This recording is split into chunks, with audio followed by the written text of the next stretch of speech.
You are collector, क्या proposal है, how this matter can be solve?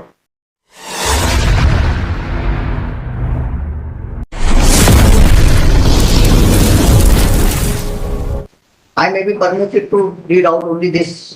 एक minute, second appeal किस judgement की है? सेकंड अपील क्या हुआ सर, हमने एग्जीक्यूशन लगाई, हाँ, इन्होंने 2191 101 की ऑब्जेक्शन लगाए।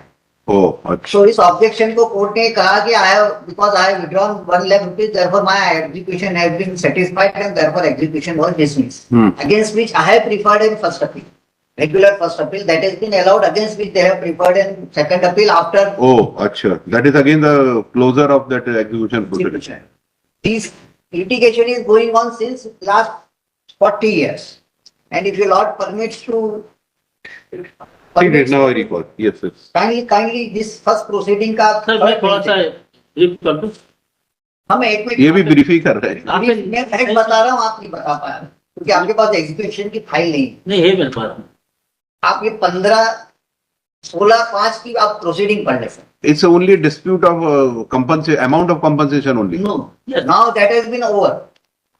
But you have received only 1 lakh. नहीं, 3,27,000। 3,27,000।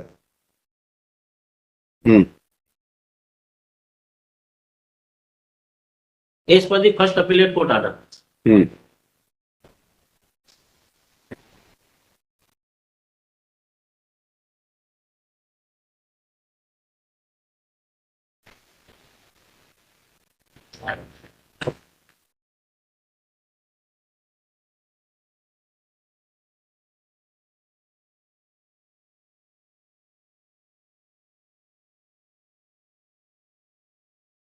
डिग्री है 26/7/1990 की है। Yes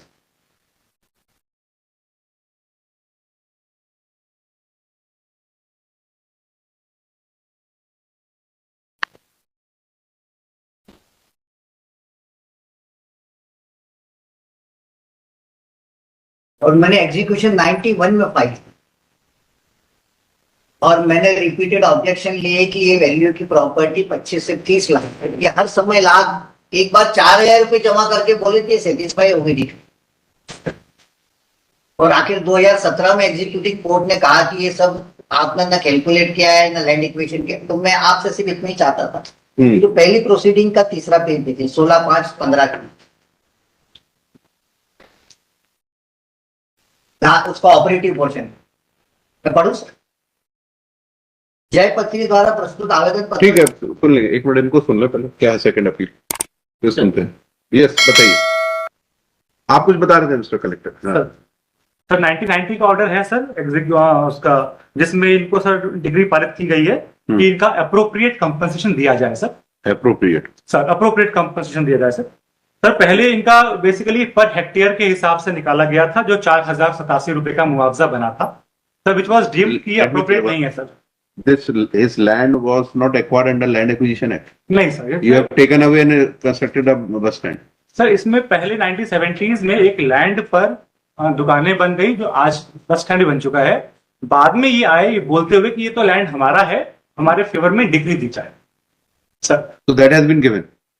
No, that has been dismissed appellate court। Appellate court has granted. As on today, he is a decree. Degree में भी कोर्ट ने स्पेसिफिक 3 बात कही कि या तो इनको इनकी जमीन वापस कर दें, ये कंपनसेशन है। लोक हित में नहीं है तो इनको एप्रोप्रिएट मुआवजा दे दें। What is the procedure for calculation of compensation? Sir मैं आ रहा हूँ सर। Land Acquisition Act. हाँ, उसी अनुसार कर रहा है।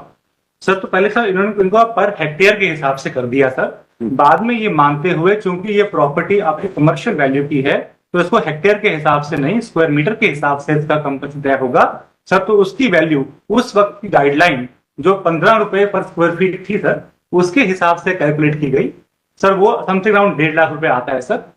और उस पे 9 साल के डिले का 15% के मान से इंटरेस्ट भी सर लगाया गया, जो कि समथिंग अराउंड 3 लाख रुपए के आसपास आता है सर। सर ये हमने फाइनल किया, इसको तत्कालीन कलेक्टर महोदय के द्वारा अनुमोदन भी किया गया था सर। उसके बाद सर जब ये हमने पूरा का पूरा 99 से 2000 के बीच में हमने नगर पालिका ने सर ये 3 लाख रुपए के समथिंग पूरा कोर्ट को पे कर दिया for them to basically take out. इन्होंने सर लगभग 1.5 लाख रुपया निकाल भी लिया उसमें से। उसके बाद से जो 2 पार्टीज हैं बेसिकली प्राइवेट पार्टीज हैं, उन दोनों के बीच में डिस्प्यूट हुआ with respect to the amount of sharing of the money. Sir वो चलता रहा इनके बीच में, इन्होंने उसके बाद वो पैसा विड्रॉ नहीं किया सर। उसके बाद ये एग्जीक्यूशन में दोबारा गए हैं सर।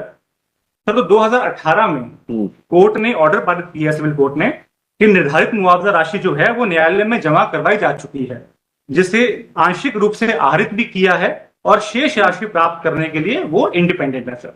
उसके खिलाफ ये अपील में गए सर। वहां हमारे यहाँ नगर पालिका की त्रुटि है सर, अच्छे से वो अपने डॉक्यूमेंट्स पेश नहीं कर पाए, ये बताते हुए कि कलेक्टर के द्वारा उस वक्त का जो लैंड कंपोजिशन डिसाइड किया गया था उसको अनुमोदन किया गया था, जिसके आधार पर सर ये केस हम नगर पालिका हार गई सर। उसके खिलाफ हम अपील में आए सर। तो basically the amount of compensation has been duly decided sir, 3 lakh रुपए के मान से, और इन्होंने आंशिक रूप से एक्सेप्ट भी किया सर उसको। और सर हमारा निवेदन यही है कि सर ये बाकी ये एक्सेप्ट अभी कर सकते हैं sir.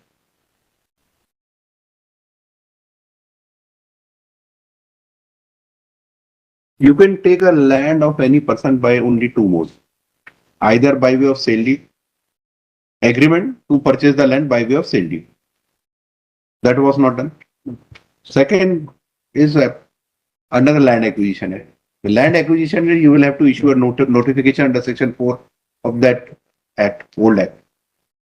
Then Land Acquisition Officer assess the compensation as per the guidelines. So that has not been done in this case. Suo motu, you have assumed that market rate is 15 rupees. I have paid and decided. But that is not the as per law. As per law is under the provision of Land Acquisition Act. अभी कल ही परसों एक judgement, supreme court के 3 judgement आए हैं इसी point. अब it is now, it is deemed acquired. अब you will have to issue notification under section 11 under the new act and assess the compensation. This is the procedure. There is no third procedure. Unilaterally you cannot decide how much he is entitled for compensation. In this case, unilaterally you have decided this would be a compensation. It is not acceptable to him. He is the owner of the property.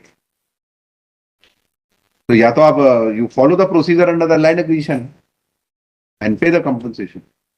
अभी last week एक case में road बना दी 15 साल पहले, sir मैं थोड़ा अर्ज ये भी करूं, साथ थोड़ा सा तो अपीलेट कोर्ट ने केवल इतना ही लिखा कि इनको pay the compensation as per law. नहीं, 1990 की गाइडलाइन, हाँ, तो 90 के अनुसार तो गाइडलाइन कौन अप्लाई करता है? आपका 90 लैंड एक्विजिशन ऑफिसर। हाँ, तो उन्हें 90 के अनुसार जो तो guideline land acquisition officer appoint हुआ, इसमें कोई अलग से अंडर द एक्ट अपॉइंटमेंट होना चाहिए ना।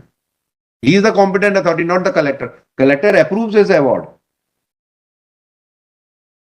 Collector can't suo motu decide की। आपका स्टेटमेंट है कि अनुमोदन हुआ, मैं रिकॉर्ड से दिखा दूंगा। प्रोसीडिंग में कहा है कि इन्होंने एक लेटर लगाया व्हिच वाज नॉट अनुमोदित बाय द अरे एनीबॉडी। वो अनुमोदन नहीं माना जाएगा। That is unless the proceedings are undertaken under land acquisition. Therefore, this court ने लिखा है कि लैंड एक्विजिशन प्रोसीडिंग नहीं हुई है, इसलिए I have no right to file challenge in reference court. Therefore, that cannot be presumed to be acquisition. Now in this case, it is not deemed acquired. You follow the procedure under the land acquisition and you pay the compensation. Guideline आप लगाइए, उसी दिन की लगाइए, but you will have to pay the interest till date. तो guidelines के लिए भी जो ऑर्डर हो गया, that was not challenged by the state government. वो 16-17 में हो गया। इसलिए मेरा सिर्फ इतना सा अर्ज था। I am not making any, because just मैं अभी सर्टिफाइड कॉपी देखी। आप ये सर्टिफाइड कॉपी देखेंगे तो लिटिगेंट की स्थिति देख पाएंगे सर। 17 में, 16 में, 15 में कोर्ट ने कहा है कि जमा भी नहीं कर रहे हैं, कुछ नहीं कर रहे हैं, इसलिए कब्जा वारंट जारी किया जाता है। जब इनको कब्जा वारंट जारी किया जाता है तब ये कहते हैं कि जगह मौके पे नहीं है। तो कोर्ट ने ऑब्जर्व किया है। Third option, you allot alternate land to him of similar area. In a वो हमने अलॉट की थी भोपाल देवास बाईपास पे, हम्म, वो इन्होंने डिनाइल कर दी उसी समय। मतलब तब बाईपास नहीं था सर वो। अब बाईपास बाईपास अब बहुत ये उन्होंने उसी समय डिनाइल कर दी। उनका कहना था कि हमको सिर्फ मौत है। सर इसमें रिक्वेस्ट तो दो ऑप्शन तो कोर्ट ने खत्म कर दिया। 1970 में सर नहीं, ये फाइंडिंग आई लिया है, गया डाट वगैरह नहीं फाइंडिंग। हाँ? सर ये लैंड जो लिया गया था ये 1970 में लिया गया था सर। तब तो शायद आई प्रिज्यूम सर कि नगर पालिका की नॉलेज में भी नहीं था कि लैंड एक्वायर हो रहा है।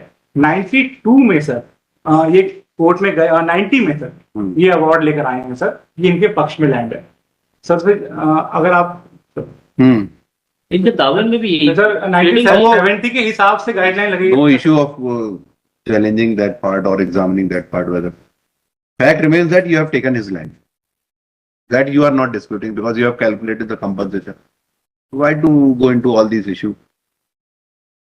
बट पोस्टिंग चलाने के बाद ही अननेसेसरी इनकी प्रिंटिंग एक पोस्टिंग चली थी उसमें ही गई है जमीन। काय में चली थी? ये आप देखें इनका जो ट्रायल कोर्ट का जजमेंट है 26/7/1990 का, हाँ। इसमें इनकी जो प्लेन की जो प्रीडिंग क्या आपने पढ़ी? प्रकरण पैराग्राफ नंबर 2, प्रकरण में यह विवादित नहीं है कि सर्वे नंबर 1036/2 के संबंध में धारा 38 जमींदारी समाप्ति विधान के अंतर्गत कार्रवाई चली, जिसमें अपीलांश का नाम इस भूमि पर भूमि स्वामी के रूप में अंकित था और तभी से सर्वे नंबर 100 पर अपीलांश भूमि स्वामी के रूप में चला आ रहा है। तहसीलदार सोनकस ने धारा 38 दिख रहा है भूमि संपादन अधिनियम के अंतर्गत सूचना पत्र भी अपीलांश को दिया था। भूमि संपादन की कार्रवाई चली थी जो बाद में निरस्त की गई थी, क्योंकि राजस्व अधिकारियों द्वारा यह निष्कर्ष निकाला गया था कि अपीलांश का आधिपत्य भूमि सर्वे नंबर 1035/1 पे है, जो शासकीय भूमि है, और उनकी पास भूमि का उनका भूमि का अतिक्रमक माना गया। यह भी विवादित नहीं है कि सोनकच्छ बस स्टैंड के पास अपीलांश लकड़ी का पीठा स्थित था, जिसको हटाने का सूचना पत्र राजस्व अधिकारियों ने दिया और उनका आधिपत्य वहां से हटा दिया गया था। ये अनडिस्प्यूटेड थे, ये अननेसेसरी एक बार नहीं करी, और एज पर दी डिग्री हमने डिग्री का ही पालन करा।